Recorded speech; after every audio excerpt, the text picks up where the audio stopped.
Good afternoon, everybody. And once again, thank you for watching Stand Up Humble, where we have great people, great speakers that come on our show.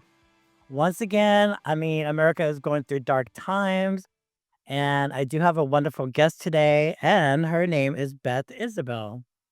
Thank you, Beth, for coming on the show today. I'm so glad you're here. How are you? I'm wonderful. Well, how can life not be wonderful? I'm alive and breathing, and we live in Humboldt, which is just the most beautiful place in the world, right? One of them for sure. Redwood trees, mountains, beaches, and beautiful people. Exactly. And that's why I say most people that come to go to college here, they end up staying.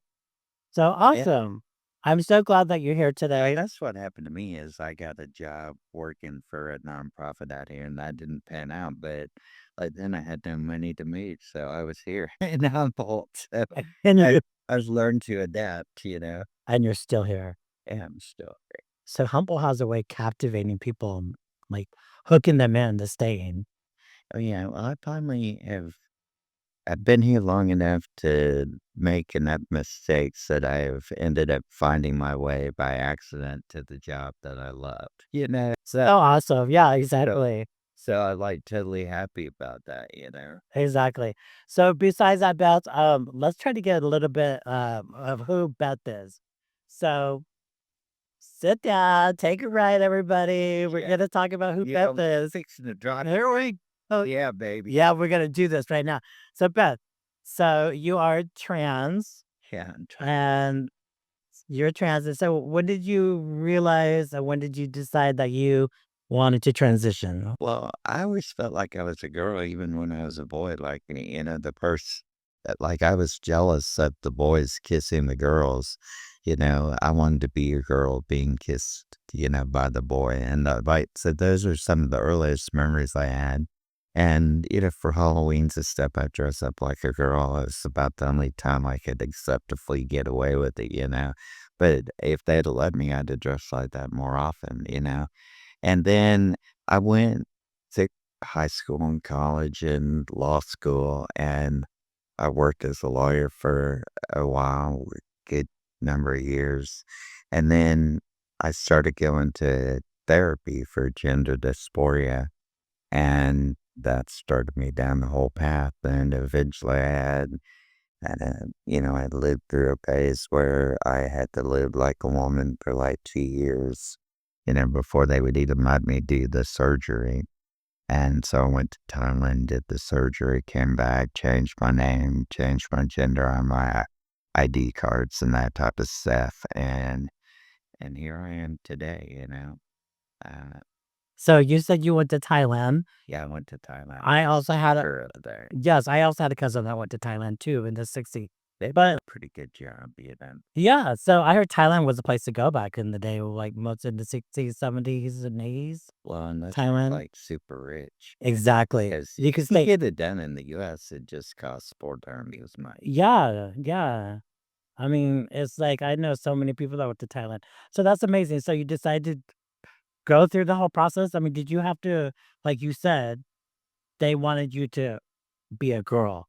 Did they put you on hormone pills for like a Oh, period of yeah, I time? was on hormones, but eventually after the surgery, I was still on the hormone pills, but I ended up having 2 uh, pulmonary embolism, blood clots that travel from your lungs up into your heart. And the first one, blocked up the whole artery except for a little bit of it, and it's like 95% blockage. And they said that should have killed me, but it didn't kill me. I'm still here. You're here. Thank you. But yeah, so I had to stop taking the hormones, which I like the hormones, they definitely affect your body. And my thought about the whole hormone thing is it's like that all they talk about is we don't want the kids to turn transgender and it's too young and blah, blah. That's like the perfect time. If you're going to take hormones and transition from one sex to the other, if you do it when you're 8, 10, 12, 13, 14, 17, your results are going to be way better than if you wait until you're 40, because your body's still growing when you're younger, and that's what the hormones must affect, you know? And so I think in medically appropriate cases, it's better to have people transition when they're young because they'll be more accepted.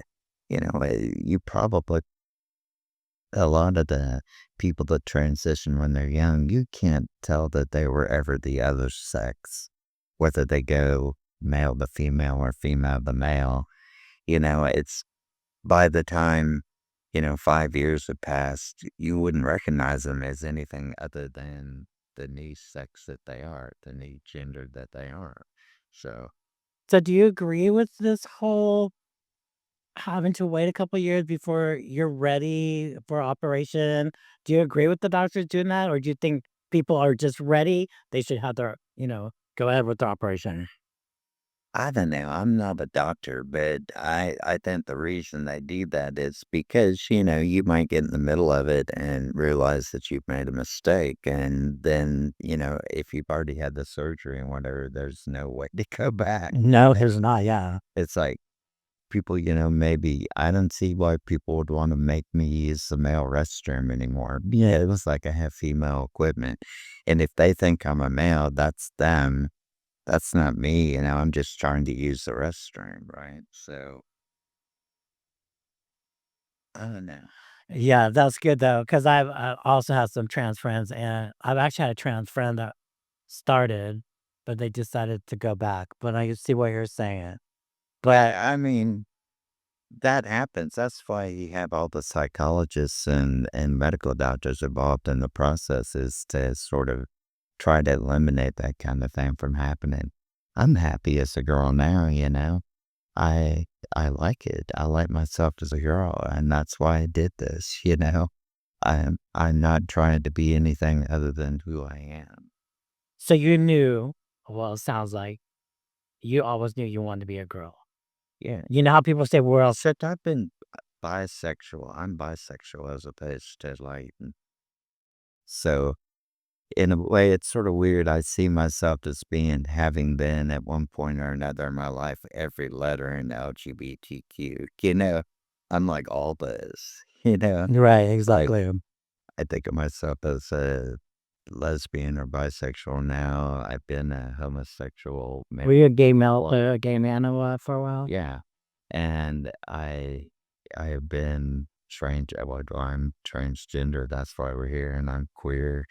So it's like I've been all of those letters that I will say this that up until recently, there was a lot of animosity, I think, between the those people that were just gay and transgender people. Like being transgender used to freak out people that were gay, and then particularly guys. It's like, why would you do that? It's like they want to hold on to their identity as being a gay male, which is cool. But I don't know why they had to like think that I was doing something wrong by being transgender, and wanting to go further than they are wanting to go. You know what I mean? So, So you had more gay men be offended that you wanted to become transgender? Is that what you're saying? yeah. And then they were kind of like, "Oh no, don't do it." Or that's were they like kind of icky, like no, like Well, they're like, judgmental, or yes, judgmental. It's like, why would you do that? Can't you just follow that? So I don't know. I never really wanted to be a gay male particularly. There's certain things about it that I don't particularly like, but for me, for you, you be beautiful, be gay, be pale. That's all awesome. But it wasn't what I was thinking because I had gender dysphoria. So like I'm thinking I'm a male trapped inside or a female trapped inside a male's body, right? So I look at it that way, but, they always thought it was, like, weird, like, isn't it just enough to be gay? Yeah, it is just an app, no problems with that, but if you feel like you're the other sex inside, then that's just not enough, you know? But you did it, you chose to be transgender, and you did it, and I'm so proud of you because it's a really tough choice. Because 'cause you're either gonna follow through, go ahead with, like, changing from F to M or M to F, and you went from M to F, correct? So, yeah, and you did the whole surgery. A lot of people are today, seem to be, like, having I don't know if they're it's hard to get surgeries or it's just real expensive or It's probably both those things, yeah. have to go through the medical protocol, in order to be able to get surgery, but yeah. So what do you think about, the gender affirming care with the young kids that are like this 10, this is what 8 to Talk 10 about 8 to it. 10 years old that Let so kids transition if their doctors and parents are cool with that, get out of the way, let them transition because they have much more of a chance at success in being the other gender than if you let them transition early than if you don't. I mean, it's just, the hormones have a lot to do with how your body looks, whether you grow breasts, you grow hair on your parts of your body, how your voice turns out. If you wait until people are 30 or 40 to let them transition because they're an adult and can make their own choice, that's all great. But the people that transition later in life have less success as far as being recognized as the gender that they're trying to be, right?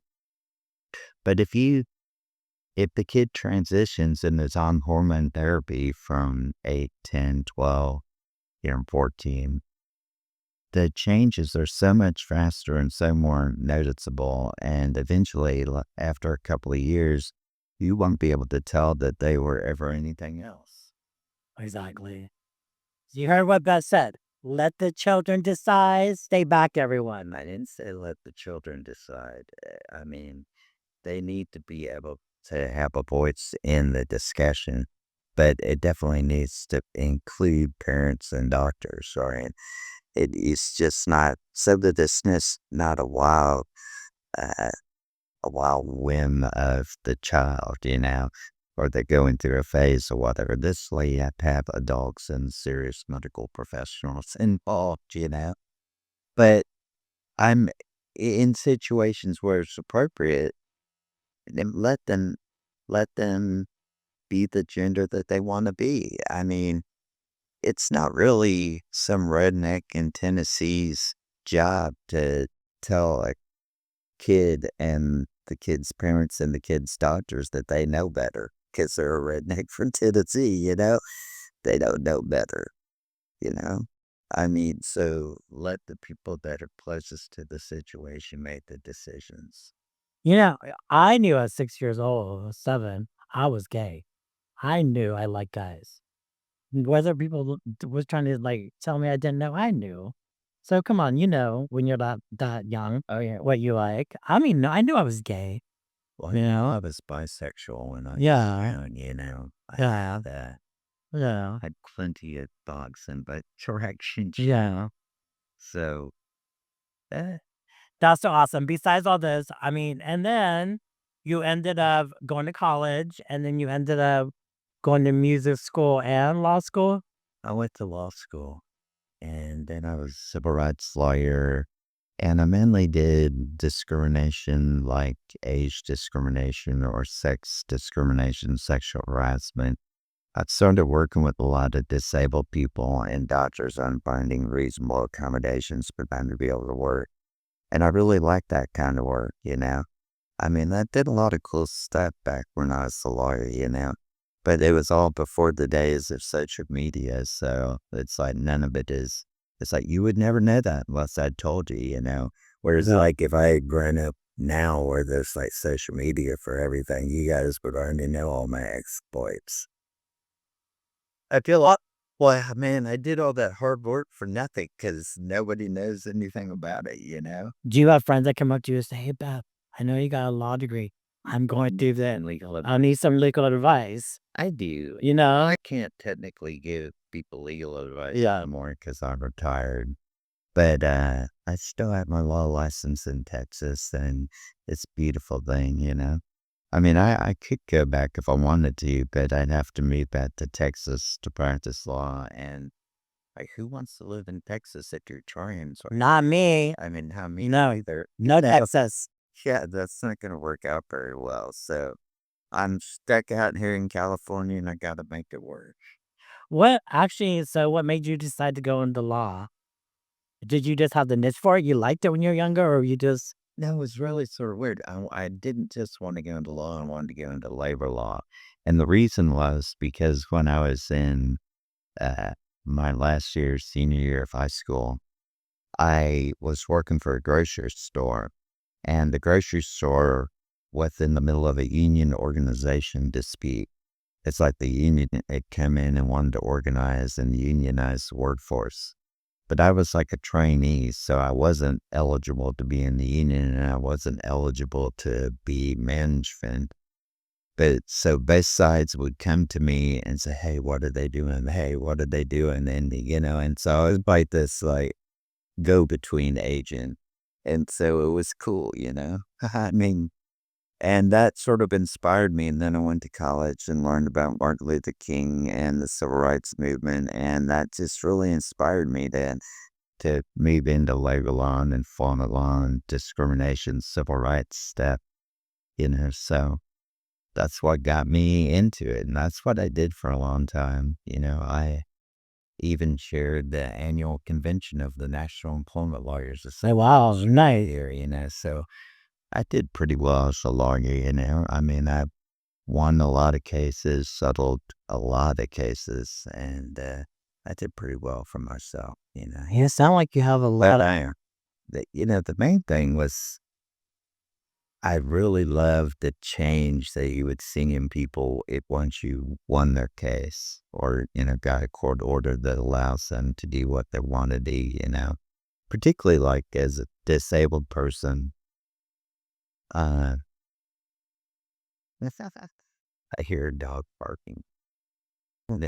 Uh, Particularly when you see a disabled person that gets accommodations that allow them to actually physically be able to do their job. And that's a beautiful thing. And sometimes they would have to fight really hard to get those changes. I once represented a trucker who had a back problem and he, the chair that he was sitting in that they forced him to sit in to drive was just aggravating her at no end. And so when you're able to solve situations like that for somebody and really make a change in their life, I those are beautiful things, and I create those kind of experiences. Well, yeah, you were helping people. You were able Yeah. to sit there and win their case for them. I mean, see, you just got a lot of amazing things going on. But also, you do music. Job now, Yes. as a radio DJ. Yes, and you do music now. And you got in music. Where did you get your music degree from? The same school that I got my undergraduate degree from, the University of Central Oklahoma. Go Broncos. Go Broncos. I don't know Broncos, but go Broncos.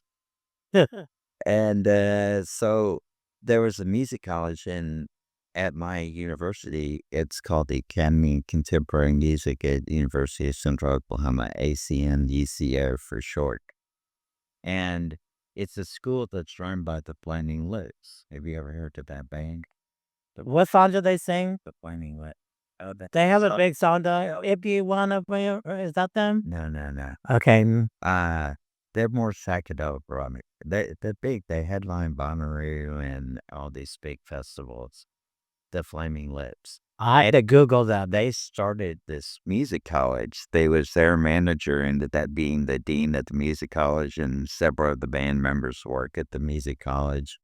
And it was all instead of your typical music school where you learn jazz scales and classical notes and everything so serious, and you have to you know, use the vibe law brought it by, you know, this was more contemporary country and contemporary pop and rum.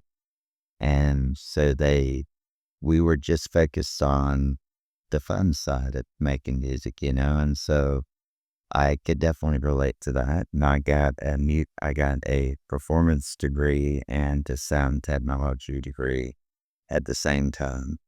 And it's helped me be a better musician, so that's wonderful. And I'm able to figure things out if I hear them.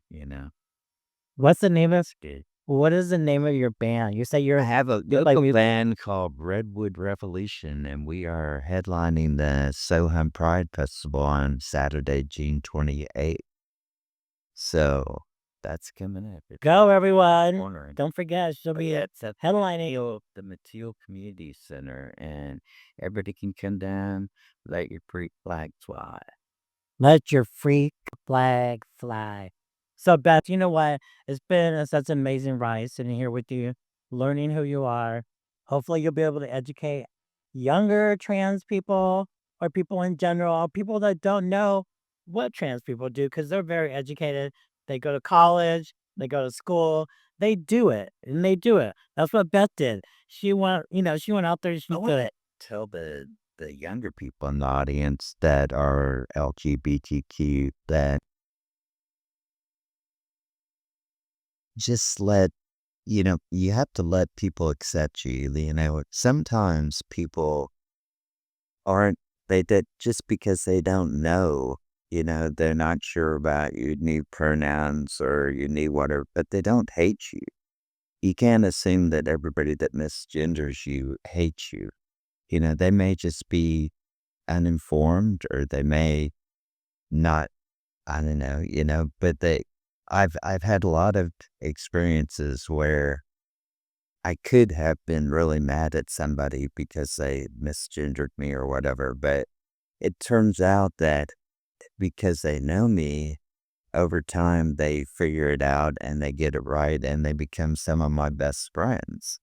And whereas like if you're always attacking the world, because they called you the wrong thing, then you're gonna miss out on a lot of cool leads and friendships and people in your life. Now, if somebody's just being intentionally mean to you, I'm not saying like cozy up to that person. I mean, you could certainly react to that, but a lot of people are just sort of in the middle and they just think it's weird, and it's okay if they think it's weird because it is weird. That's what the hell Q stands for. Queer, weird, right? I mean, so you have to be tolerant with people, I think. I don't know of a better word to describe it, but you have to, as a gay person, as a trans person, you have to end up being tolerant with one. And if you're not, you just can make yourself miserable, by like having an argument or a fight with everybody about, all your pronouns or whatever. Who cares if the clerk at the store gets it right or gets it wrong? It doesn't have to ruin your whole day. You know, I mean, I don't know. I see a lot of kids out there sort of like, oh, you have to get this right. And if you don't get it right, then that means you hate me, and that means you're on the other side, and you're either on our camp or you're always in the other camp. So I just don't go around seeing the world that way. And I've been on the planet long enough to realize that most everybody is confused. Even the ones that think they know what they're doing are often confused. So you just you have to realize that not everybody's gonna get it right away. And you want them to be able to get it because they see you as you're wanting to be seen. And let them say, hey, that's Beth, and I know she's female because she does this, that, and the other. And it's not just because she's told me, it's because of how she acts. You know, I don't know. Does that make sense? That makes totally sense. And with all that said, I want to thank you so much for coming on. I'm gonna plug in and you can listen to Beth on the radio station at Oh, yeah. KMUD. Kate. Yeah. Yeah. I used to have a show on KMA called the Flower Hour, but now I have a job on KMA. KWPT, The Point, 100.3, 102.9 FM. Fortuna, Eureka, Arcata, I'm translated K275BI, and always streaming for you on the web at kwpt.com. We're going to throw on some great music right after this message. Awesome. And also, thank you so much for coming on today, Beth. I was so honored to have you. Also, don't forget the Soham Pride is sponsored by K-Mud, is June 28th, and it's going to be in the afternoon. Yo, Community Center. It's going to be off the hood. At the Mateo Community Center. Once again, everybody, I want to thank you and thank everyone who's watching Stand Up Humboldt, and have a wonderful day. Already did it? Oh my goodness.